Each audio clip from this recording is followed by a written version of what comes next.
नमस्कार साथियों, स्वागत है आप सभी का। मैं हूं अंकित अवस्थी। साथियों, आज कहीं निजी यात्रा पर बाहर था, लेकिन निजी यात्रा पर जब बाहर था तब ये नोटिस किया कि एक खबर भारतीय मीडिया में बहुत तेजी से चल रही है। और तेजी से चलती खबर ये थी कि डोनाल्ड ट्रंप ने भारत आने से इनकार कर दिया है। क्या ये ऑफिशियल स्टेटमेंट था? तो आंसर है नहीं। ऑफिशियली कहीं ये खबर निकल कर नहीं आई। तो फिर कहां से पता चल गया साहब? न्यूयॉर्क टाइम्स नाम से अखबार है अमेरिका का, उसके अंदर एक खबर चलती है कि डोनाल्ड ट्रंप भारत नहीं जा सकते, यानी कि जाना कटा सकते हैं। अब सवाल बना कि क्या पहले जाने वाले थे क्या? तो मैं थोड़ा सा आपको इतिहास याद दिला देता हूं। नवंबर में जब डोनाल्ड ट्रंप जीत कर आए और फरवरी में जब प्रधानमंत्री नरेंद्र मोदी मिलने गए 2025 में, तो माना गया कि प्रधानमंत्री मोदी अपनी पुरानी वाली मित्रता ट्रंप को याद दिलाएंगे, क्योंकि इस बार जब ट्रंप आए थे मरने से बचकर आए थे, क्योंकि इनको तो गोली लगी थी ना, गोली लगी थी उससे हल्के से बचे थे, बचकर आए थे। तो इस समय इनका पुनर्जन्म था और डोनाल्ड ट्रंप ने इसको वाकई में पुनर्जन्म ले लिया और ये समझा कि अब तो ईश्वर ने मुझे जिंदा ही इसलिए रखा है क्योंकि मुझे कुछ करना है, मतलब जीवन में कुछ करना है वाली ठान कर आए थे।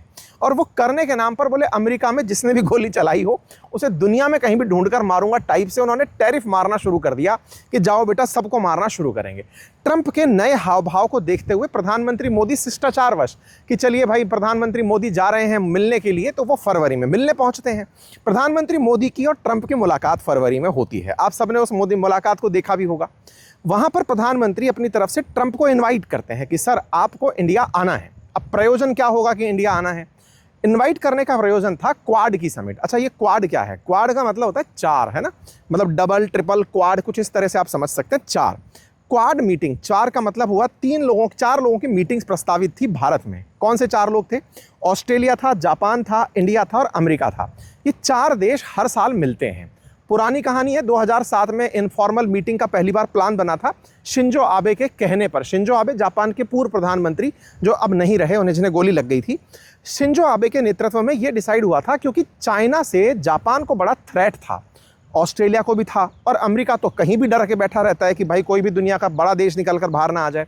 तो चाइना को साउथ चाइना सी में और एशिया पैसिफिक में काउंटर करने के लिए जापान ने अमेरिका के कहने पर एक तरह का इनिशिएटिव शुरू करवाया था कि हम चार देश, भारत, जापान, ऑस्ट्रेलिया और अमेरिका मिलकर के एक क्वाड बनाते हैं। और उसका उद्देश्य होगा, कहने के लिए उद्देश्य होगा कि एक दूसरे को कॉपरेशन करेंगे, लेकिन अगर चाइना की भाषा में बोला जाए तो ये क्वाड बना इसलिए था ताकि चाइना को काउंटर किया जा सके। सिंपल सी बात इतनी थी। साउथ चाइना सी के अंदर, एशिया पैसिफिक के अंदर, कहीं पर भी इंडियन ओशन और पैसिफिक ओशन के अंदर चाइना को काउंटर किया जा सके, ये उद्देश्य चाइना वाले जानते थे और मानते थे।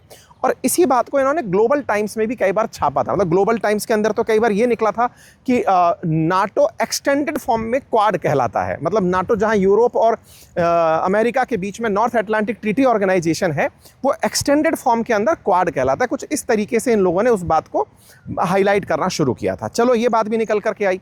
तो उद्देश्य अगर अमेरिका की नज़र में देखा जाए तो वो इतना ही था कि भारत को इसलिए साथ लेकर चलना है ताकि चाइना के अगेंस्ट इंडिया पैसिफिक में माहौल बनाकर रखें। ठीक है साहब, इंडिया ने इनवाइट कर दिया। प्रधानमंत्री मोदी ने कहा कि सर आपको क्वाड समिट के अंदर इंडिया आना चाहिए। उन्होंने कहा बिल्कुल एक्सेप्टेड है, और ये बाकायदा न्यूज़ निकल कर आती है कि यूएस एक्सेप्ट करता है कि उन्हें इंडिया आना है। प्रस्तावित समय था सितंबर 2025, जिसमें आप और हम एंट्री कर चुके हैं, मतलब बिल्कुल मुहाने पर हैं। ऐसे में जब 2025 का नाम निकलता है कि क्वाड समिट भारत में होगी, भारत उसे होस्ट करेगा, डोनाल्ड ट्रंप भारत आएंगे, उससे कुछ दिन पहले, अभी थोड़े दिन पहले ही पाकिस्तान वालों ने खबर चला दी कि अमेरिकी राष्ट्रपति पाकिस्तान आ रहे हैं। हालांकि बाद में पाकिस्तान ने उसका खंडन किया, क्योंकि व्हाइट हाउस की तरफ से ही इस बात का खंडन आ गया कि भाई पाकिस्तान कोई नहीं जा रहा है। लेकिन उस समय फिर इस बात को ऐसे जोड़ा गया कि अच्छा, जब वो इंडिया आएंगे सितंबर में तो हो सकता है उस समय वो पाकिस्तान भी चले जाएं। मतलब कुछ इस तरह से इस बात को रिलेट करके कि दिखाया गया। ठीक है साहब, अब क्या होता है, जब ये न्यूयॉर्क टाइम्स में खबर छपती है कि वो भारत नहीं आ रहे हैं, यानी कि सितंबर इसी महीने जिनका आना प्रस्तावित था, अगर वो नहीं आ रहे हैं तो इसके कारण तलाशे गए कि ऐसा क्या कारण हो सकता है जिसकी वजह से वो नहीं आ रहे होंगे। ये तो हम सबको सर्वविदित है। सर्वविदित क्या है कि ट्रंप भारत से इस समय चिढ़े बैठे हैं। चिढ़े बैठने का बड़ा रीज़न है, उन्हें ऐसा लगता है कि रशिया यूक्रेन युद्ध भारत करवा रहा है, इसी कारण भारत पर उन्होंने 50% टैरिफ लगाया है। लेकिन उनके खुद के भी अपने बहुत सारे रीज़न हैं। जिस तरह से वो ईगोइस्टिक आदमी हैं, जिस तरह से वो इस बात को लेकर चलते हैं कि अमेरिका को भारत ने गांठा ही नहीं, माना ही नहीं, ट्रंप को तो विशेष रूप से कुछ नहीं माना, ये माना ही नहीं। अगर क्या जाता भारत, अगर ये स्वीकार कर लेता कि हाँ भाई ट्रंप ने ही भारत पाकिस्तान के बीच सीज फायर करवाया था, ये विषय भारत में बहुत चर्चित विषय है कि भारत ने ट्रंप की मध्यस्थता को स्वीकार क्यों नहीं किया। ट्रंप के कहने पर भारत ये मान जाता कि हाँ भाई, ट्रंप आप ही के कहने पर हमारे और पाकिस्तान के बीच सीज फायर हुआ था, और पाकिस्तान की तरह अगर हम भी इन्हें नोबेल पुरस्कार के लिए नॉमिनेट कर देते कि भाई लीजिए सर, हम भी कहते हैं, आसिम मुनीर ने तो कह ही रखा है कि आपको नोबेल पुरस्कार मिलना चाहिए, हम भी कह देते हैं कि आपको नोबेल पुरस्कार मिलना चाहिए।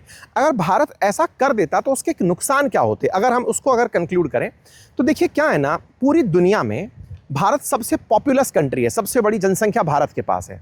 बात हो डेमोक्रेसी की तो दुनिया का सबसे बड़ा डेमोक्रेटिक कंट्री भारत है। ऐसे में प्रधानमंत्री मोदी का जो नेतृत्व रहा भारत में पिछले 10-12 साल से, उसमें प्रधानमंत्री मोदी की लोकप्रियता दुनिया में बड़ी चर्चा का विषय रही है। देखिए, चाहे ट्रंप हो, चाहे दुनिया का कोई भी राजनेता हो, राजनेता जब बना है तो जनता की चाह पर बना है कि उसे कितने लोग चाहते हैं। ऐसे में ट्रंप ने भारत के प्रधानमंत्री का ग्लैमर असल में अमेरिका में भी देख लिया था जब हाउडी मोदी कार्यक्रम हुआ था। मोदी की मतलब जो लोकप्रियता थी वो देश के बाहर बहुत ज़्यादा विख्यात हो रही थी। जहाँ भी जाओ वहाँ मोदी जी, और मतलब कई तरह के पता नहीं कैसे कैसे सर्वे निकाल दिए जा रहे थे कि दुनिया में सबसे लोकप्रिय नेता कौन, तो प्रधानमंत्री मोदी। तो इस तरह की लोकप्रियता। और ट्रंप क्या है, सोशल मीडिया का आदमी है, अपना ट्रुथ चलाता है। उससे पहले ट्विटर वालों ने भगा दिया था, फिर ट्विटर वालों ने वापस लिया। तो कुल मिलाकर के उसको माहौल बनाना बहुत पसंद है। इधर प्रधानमंत्री नरेंद्र मोदी भी लोकप्रियता वाले आदमी हैं, मतलब आप ऐसे समझिए कि ये भी सोशल मीडिया प्रबंधन में बहुत कुशल हैं। अब इस पूरी कहानी को अगर हम सार में लेकर आते हैं तो दोनों के बीच में एक ईगो रिफ्ट था। प्रधानमंत्री मोदी को यह पता था कि अगर मैंने एक बार के लिए यह कह दिया कि हाँ, आप ही ने हमारा सीज फायर करवाया है, तो भारत में उनकी लोकप्रियता को बट्टा लग जाएगा। इस समय जो अपोजिशन की राजनीति है वो ये समझ चुकी है, अगर मोदी की इमेज को नुकसान पहुंचता है तो पूरी बीजेपी को नुकसान पहुंचेगा। क्यों? क्योंकि बीजेपी ने कहीं ना कहीं वही वाला हिसाब कर दिया जो एक समय पर इंदिरा गांधी जी के साथ था कि Indira is India, India is Indira. तो इस तरीके से मतलब ये जो तीनों के बीच में बना था ना, इंडिया इज इंदिरा, वैसा प्रधानमंत्री मोदी ने बीजेपी के काल में कर लिया। मतलब अगर बीजेपी है तो मोदी जी हैं, मोदी जी आ रहे हैं तो बीजेपी आ रही है, मोदी जी जा रहे हैं तो बीजेपी जा रही है। तो एक तरह से एक व्यक्ति पर जब चीजें डिपेंडेंट हुई तो उनकी इमेज को जितना नुकसान पहुंचेगा उतना अपोजिशन के लिए वो फायदे का सौदा होगा। तो ये एक तरह से समझिए कि भारत की राजनीति में जिस चीज का गहरा असर पड़ सकता था वो क्या था कि प्रधानमंत्री मोदी को झुकता हुआ दिखा दो। ट्रंप ने यही दांव खेला भारत पाकिस्तान के बीच हुए इस ऑपरेशन सिंदूर के समय। अच्छा, आप और हम अगर इस बात का थोड़ा पीछे चल के एनालिसिस करें तो ये पाएंगे कि जब भारत और पाकिस्तान के बीच की शुरुआत तो 22 अप्रैल से हुई, जब पुलवामा अटैक हुआ, पहलगाम हमला हुआ। तो पहलगाम जो हमला हुआ उसके बाद में भारत का ऑपरेशन सिंदूर जो मई में था, वहां तक प्रधानमंत्री मोदी बड़े स्ट्रांग थे। मतलब एक तरह से कहिए कि 7 मई के दिन भारत ने जो पाकिस्तान पर ऑपरेशन सिंदूर किया, उसके बीच तो प्रधानमंत्री मोदी का जो पहला दूसरा दिन गया था वो तो बहुत हाइट पर चला गया था। मतलब ऐसा था कि भाई साहब, मोदी जी ने कर दिखाया, जो कहा था वो कर दिखाया, ये दृढ़ निश्चय है, ये दुश्मनों को घुस के मारते हैं, सब कुछ सही था। जैसे ही सीज फायर चौथे दिन हुआ, खेल तो वहां से बिगड़ना शुरू हुआ ना। मई के अंदर से जो खेल बिगड़ना शुरू हुआ लगभग 10 मई से, वो बिगड़ते बिगड़ते 29 जुलाई तक प्रधानमंत्री मोदी जी का वो सबसे खराब समय कहा जा सकता है। उनकी इमेज पर पहुंचे नुकसान का सबसे खराब समय, जब अपोजिशन बार बार यही कह रहा था कि ट्रंप बोल चुका है 25 बार 30 बार कि आपका हमने सीज फायर कराया, आप स्वीकार क्यों नहीं करते? क्योंकि अपोजिशन ये चाहता था कि मोदी जी आप दुनिया को ये दिखाते हैं कि मैं निर्णय लेता हूं, लेकिन अब आपको ही कोई और आदेश दे रहा है, ये कोई चिल्ला चिल्ला के कह रहा है। प्रधानमंत्री मोदी शुरुआत में चुप रहे क्योंकि वो कालखंड वो था जिस समय भारत अमेरिका से ट्रेड डील कर रहा था, क्योंकि ट्रंप ने सबको अगस्त का टाइम दिया हुआ था कि मैं टैरिफ लगाऊंगा। इंटरेस्टिंग बात क्या थी कि ट्रंप एक बार बार कह रहे थे कि भारत का पाकिस्तान का जो सीज फायर कराया उसके लिए मैंने भारत को ट्रेड डील दी थी। I got that war stopped. Nobody else could have done that.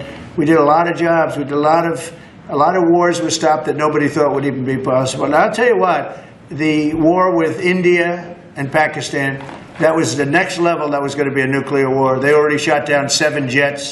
That was raging. And I said, you guys want to do trade? We're not doing any trade. We're not doing anything with you if you keep fighting. You get 24 hours to settle it. They said, well, there's no more war going. And I used that on numerous occasions. Trade, I used I used whatever you had to use. But we got 7 of them stopped. मैंने भारत से कहा था कि cease fire करा लो, मैं आपको बढ़िया trade deal दूंगा। अब सोचने की बात यह है कि अगर भारत ट्रंप के कहने से मान गया था तो भाई मई से लेकर के और जुलाई तक भारत और अमेरिका के बीच ट्रेड डील क्यों नहीं हुई। अगर ये बिल्कुल वैसी बात है, ट्रंप का जो कहना था वो झूठ कैसा था, वो प्रूव कैसे होता है, क्योंकि ट्रंप का कहना अगर सही सिद्ध होता, मतलब इसको आप ऐसे समझिए, अगर वो व्यक्ति सही होता तो मई में ही भारत और अमेरिका की ट्रेड डील हो जानी चाहिए थी। तब ट्रंप निकल के कहते कि हमने ट्रेड डील इसलिए दी थी इनको। उसने ट्रेड डील भी नहीं दी। क्यों? क्योंकि अब इसके पीछे की कहानी देखो क्या हुआ।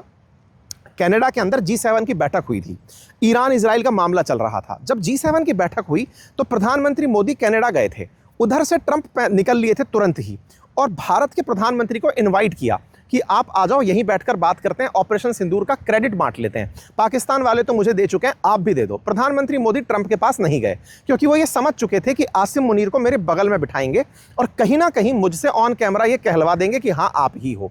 भारत ये नहीं चाहता था। प्रधानमंत्री मोदी अमेरिका के राष्ट्रपति का इन्विटेशन त्याग कर उड़ीसा रैली करने चले आए और वहां आकर उन्होंने पब्लिक के सामने कहा कि मैं ट्रंप का इन्विटेशन छोड़कर यहां आया हूं।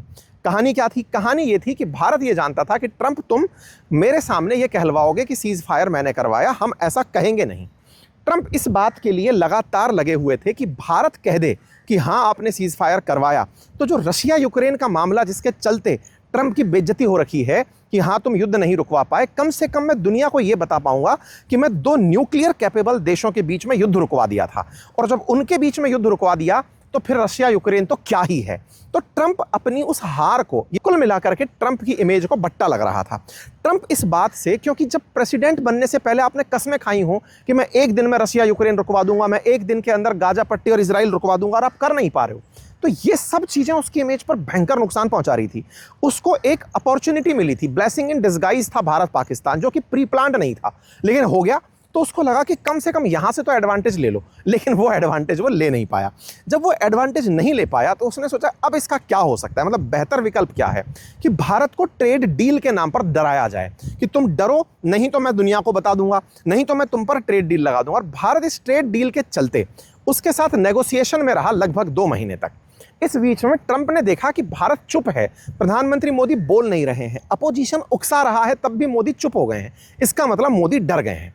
अब ट्रंप ने जब ये देखा तो उसने कहा चलो अब इनका कुछ और फायदा भी उठा ही लेते हैं, क्योंकि क्या होता है, आप अगर भयभीत हो तो आपको लोग डराने में विश्वास रखते हैं कि डर रहा है ना, चल और डराते हैं। तो और डराया ट्रंप ने ये कहते हुए कि एग्रीकल्चरल गुड्स पर आप GM क्रॉप्स को अमेरिका से भारत आने दो, आप डेयरी जो है ना वो आने दो, नॉनवेज मिल्क भारत आने दो।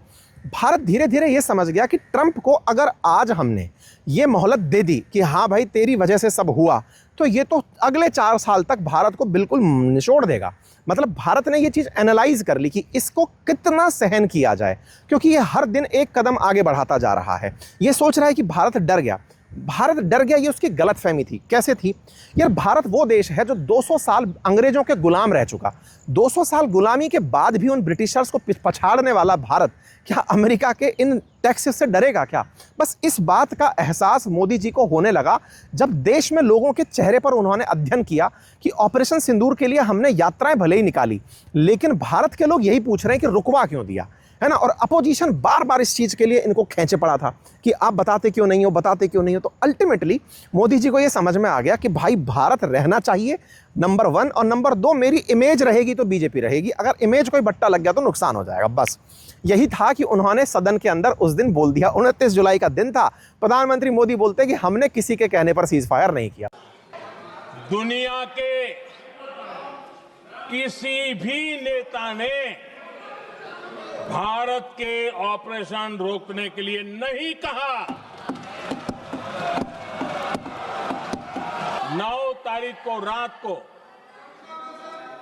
अमेरिका के उपराष्ट्रपति जी ने मुझसे बात करने का प्रयास किया। वो घंटे भर कोशिश कर रहे थे, लेकिन मेरी सेना के साथ मीटिंग चल रही थी, तो मैंने उनका फोन उठा नहीं पाया। बाद में मैंने उनको कॉल बैक किया। मैंने कहा कि आपका फोन था, 3-4 बार आपका फोन आ गया, क्या है? तो अमेरिका के उपराष्ट्रपति जी ने मुझे फोन पे बताया कि पाकिस्तान बहुत बड़ा हमला करने वाला है, ये उन्होंने मुझे बताया। मेरा जो जवाब था, जिनको समझ नहीं आता है उनको तो नहीं आएगा, अगर पाकिस्तान का ये इरादा है तो उसे बहुत महंगा पड़ेगा। अगले ही दिन ट्रंप उठाते हैं कलम और कह देते हैं कि लीजिए साहब, अब हम आप पर टैरिफ लगाएंगे। 25% टैरिफ तुरंत अनाउंस होना यह दिखाता था कि ट्रंप धमकाए जा रहे थे कि मान जाओ, अदरवाइज तुम पर कोई एक्शन लेंगे। भारत माना नहीं, उन्होंने एक्शन ले लिया। कोई बात नहीं साहब। अब इसमें एक कहानी और घटती है कि अब इस बात को पनिशमेंट में कैसे बदलें, क्योंकि रेसिप्रोकल टैरिफ तो वह आदमी लंबे समय से चिल्ला रहा था। पनिशमेंट में कैसे बदलें, इसको पलटने के लिए उसने तरीका अपनाया कि रशिया यूक्रेन का इल्जाम इन पर डाल दो। रशिया यूक्रेन में तेल खरीदता है भारत रशिया से, ये इल्जाम इन पर डाल दो। अब इल्जाम डाल दोगे तो उससे क्या होगा? पब्लिक सेंटिमेंट ये होगा कि देखो अमेरिका रशिया के युद्ध को रुकवाने के लिए कितना कुछ कर रहा है। तो रशिया का युद्ध ना रुकवाने का फ्रस्ट्रेशन था ऑपरेशन सिंदूर का सीज फायर, वो सक्सेसफुल नहीं हो पाया। तो इन्होंने कहा कम से कम अब ऐसा करो, भारत पर सैंक्शन लगाओ, एक साथ दो काम हो जाएंगे। भारत पर प्रतिबंध भी हो जाएंगे और उधर रशिया के नाम पर दुनिया वाले खुश हो जाएंगे कि देखो इन्होंने ऐसा किया। इस चलते इन्होंने हम पर टैरिफ लगा दिए। अब साहब कहानी आती है, इस बीच में भारत ने क्या किया। जब 29 जुलाई बीती, भारत ये समझ चुका था कि ये आदमी कुछ ना कुछ तो खेला करने वाला। 29 जुलाई से पहले ही भारत मन बना चुका था कि हम अब इसके खिलाफ चलेंगे, क्योंकि ये आदमी सही जा नहीं रहा। इस बीच में भारत और चाइना की मुलाकात होना शुरू होती है। मुलाकात कैसे होती है? वांग वी की भारत यात्रा होती है। भारत यात्रा होती है, NSA मिलते हैं, विदेश मंत्री मिलते हैं, हमारे लोगों की चाइना यात्रा होती है। हम ये समझ चुके होते हैं कि अब समय आ गया है कि इससे अब डरने का नहीं है, सामना करने का समय। अब इस कहानी के लिए भारत से एक मैसेज जाता है अमेरिका को कि चाइना और भारत नज़दीक आ रहे हैं। इस बीच में भारत के NSA और विदेश मंत्री रशिया जाते हैं। हम सब की मुलाकात बहुत तेजी से होने लगती है। वाकया क्या था कि अभी आज के समय जब आप ये सेशन देख रहे हैं, प्रधानमंत्री नरेंद्र मोदी चाइना में हैं और उनकी थोड़ी देर पहले ही शी जिनपिंग से मुलाकात हुई है। गलवान वैली इंसिडेंट के बाद भारत की ये पहली यात्रा है, पीएम मोदी की चाइना में पहली यात्रा है। तो अब विचारणीय तथ्य था कि भारत और रूस, भारत और चीन अब ये नज़दीक आने शुरू हुए। इनने ये कहा कि बेटा तुम्हारा अल्टरनेटिव बनाना होगा। Alternative Russia, India, China, RIC कहलाता है। SCO के अंदर जो 10 मेंबर हैं उनमें ये 3 मेंबर सबसे ज़्यादा पावरफुल मेंबर कहलाते हैं। यदि ये तीनों मिलते हैं, तीनों ही प्रताड़ित हैं अमेरिका से, तो अमेरिका को ये बड़ा पट्टा लगाते हैं। दूसरा, रशिया से अमेरिका चिढ़ता है, दुनिया को पता है। चाइना से चिढ़ता है, दुनिया को पता है। ताज़ा ताज़ा इंडिया से चिढ़ने लगा है। तो तीनों विरोधी अगर एक हो गए तो ये तो अमेरिका के लिए बड़ा नुकसान है। और यही अमेरिका के राष्ट्रपति के ना आने का बड़ा कारण भी है। क्यों? क्योंकि क्वाड जो था वो बनाया क्यों गया था? चाइना को काउंटर करने के लिए बनाया गया था। चाइना को काउंटर करने के लिए अगर आपने बनाया है और चाइना में ही प्रधानमंत्री मोदी जाकर बैठे हैं, तो ये तो ट्रंप के लिए बहुत घनघोर बेइज्जती वाली बात है, नंबर 1। नंबर दूसरा, BRICS country Brazil, Russia, India, China और साउथ अफ्रीका, पांचों की पांचों ट्रंप के विरोध में हो रखी हैं। ये पांचों अगर और तान दी गई तो ये कुछ ना कुछ अल्टरनेटिव डी-डॉलराइजेशन जैसा ला सकती हैं। नंबर तीसरा, क्वाड के अंदर 4 देश थे। कौन कौन से? जापान, ऑस्ट्रेलिया, इंडिया और अमेरिका। जापान जो है ना, वो असल मायने में भारत के प्रधानमंत्री की कल ही यात्रा देखा है। भारत के प्रधानमंत्री वहां गए, 60 बिलियन से ज्यादा की डील लेकर आ गए। $67 बिलियन के आसपास का आंकड़ा बताया जा रहा है। पीएम मोदी चाइना से पहले जापान गए। इसका मतलब भारत ने क्या समझदारी करी? भारत ने जापान को भी साध लिया कि देखो उस आदमी के चक्कर में मत रहो, वो तुमको नॉर्थ कोरिया से पिटवा देगा, तुम्हें बर्बाद कर देगा, तुम तो हमसे डील करो। जापान ने कहा हम आपके यहाँ पर $67 बिलियन इन्वेस्ट करेंगे। ये कितना होता है ना, इसका आंकड़ा इससे लगा लो, पाकिस्तान को चाइना ने मात्र $60 बिलियन में खरीद लिया था। वो जो चाइना पाकिस्तान इकोनॉमिक कॉरिडोर है ना, वो $60 बिलियन का इन्वेस्टमेंट था। $67 बिलियन का तो जापान ने भारत में इन्वेस्टमेंट अनाउंस कर दिया है अगले 10 साल के अंदर। मतलब आप समझिए कि जापान भारत में कितना ज़्यादा रुचि रखता है। उधर दूसरी तरफ चलो, ऑस्ट्रेलिया वाले जो प्रधानमंत्री हैं वो कुछ दिन पहले ही अमेरिका को ठेंगा दिखाते हुए चाइना की यात्रा पर जाया है। इसका मतलब ये हुआ कि हम आपसी दुश्मनी भुलाने को तैयार हैं, लेकिन ट्रंप से नहीं झुकना है। इसके लिए चाइना, जापान, ऑस्ट्रेलिया, इंडिया, अब ये सब एक होते जा रहे हैं कि भाड़ में जाओ, हम अपने हितों का फैसला करते हैं कि तुमसे मित्रता किसी काम की नहीं है। तो कुल मिलाकर के अब इसका सार अगर निकाला जाए कि ट्रंप के बारे में ये जो खबर आई है, हालांकि ये खबर अभी तक आधिकारिक रूप से पुष्टि नहीं हुई है, ना भारत की अखबार, भारत की सरकार की तरफ से, ना अमेरिकी सरकार से, लेकिन न्यूयॉर्क टाइम्स में छपी है, जिसको भारत की मीडिया ने बढ़ा चढ़ा के लिया है। तो उसके पीछे का बड़ा रीज़न मैंने आपको बताया कि यदि ये कुछ होता है तो इसमें अतिशोक्ति नहीं होगी कि ऐसा कैसे हो गया, ठीक है ना। तो उम्मीद है कि आप लोगों को आज के सेशन से ये जानकारी लगी होगी कि ऐसा कैसे हो सकता है। अब सवाल ये आएगा कि ट्रंप अब कर क्या सकता है, मतलब इससे चिढ़ के वो क्या कर सकता है। हो सकता है वो पाकिस्तान की यात्रा पर चला जाए, हो सकता है वो भारत के विरोध में कुछ और फैसले ले ले। तो ये सारी चीज़ें उससे अपेक्षित हैं, लेकिन ये ज़्यादा दिन नहीं चलेगा। ट्रंप को अल्टीमेटली झुकना पड़ेगा, क्योंकि अमेरिका के अंदर ही भारत के समर्थन में और ट्रंप के विरोध में बातें उठना शुरू हो गई हैं कि जो आप कर रहे हो ये बिल्कुल बेबुनियादी और बेवकूफ़ी वाली हरकतें हैं, ये ज़्यादा दिन नहीं चलेंगी। खैर, अब जो भी है, फिलहाल के लिए इतना ही। उम्मीद है कि आप सभी साथियों को ये जानकारी पसंद आई हो। हम कंटेंट क्रिएटर्स के जो आपके लिए हम तरह तरह की खबरें लाते हैं, अपने जीवन में कुछ हमारी प्राइवेट यात्राएं भी होती हैं, काम से इतर भी कुछ होता है, तो लंबे समय बाद एक ब्रेक लिया था, लेकिन लगातार फिर ये रियलाइज़ हुआ कि नहीं, मेरा ब्रेक बनता नहीं है, क्योंकि खबरें पुरानी होती जा रही हैं। तो खबरों के आप विश्लेषण में जब एंट्री कर ही चुके हैं, तो क्यों ना इस खबर को कवर कर दिया जाए। तो अगेन, आउटसाइड से आज आपको ये जानकारी मिली, तो आपने मुझे सुना इतनी देर तक के लिए, उसके लिए बहुत बहुत धन्यवाद। अपना ख्याल रखिए, और चैनल पर नए हैं तो सब्सक्राइब अवश्य कर लीजिएगा। बहुत बहुत धन्यवाद।